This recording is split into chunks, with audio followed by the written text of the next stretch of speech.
Good afternoon and happy Friday. The Aussie market fell back a little today. The ASX 200 down by just 7 points or 0.1%, finishing up at 6,225 after receiving a weak lead from Wall Street. The Dow Jones has now fallen for 8 consecutive days. But having said that, it's been quite an incredible week for markets, the best that we've had really since late 2016. And we're still really hovering around the best levels in 10.5 years as well.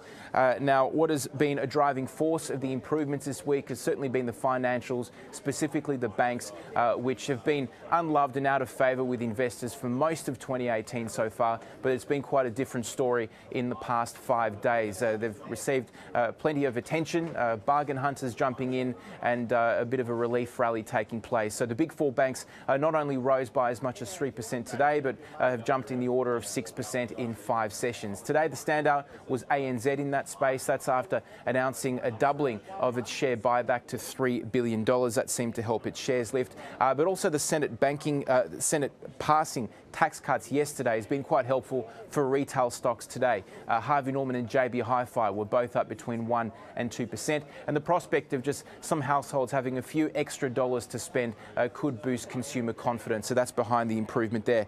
Also in recent times, it seems that the chance of a rate hike in Australia anytime soon has faded a touch, and that has helped some of the bond proxies, the utilities and property stocks included, have outperformed the broader market today. Now, in the losers column today, we had Telstra, which also has been one of the worst this week. It's dropped about 9 to about 10% in just 5 sessions. That's after a couple of days ago it announced an update, basically a bit of a restructure of the group, 8,000 job cuts, lower profits flagged for 2019 as well.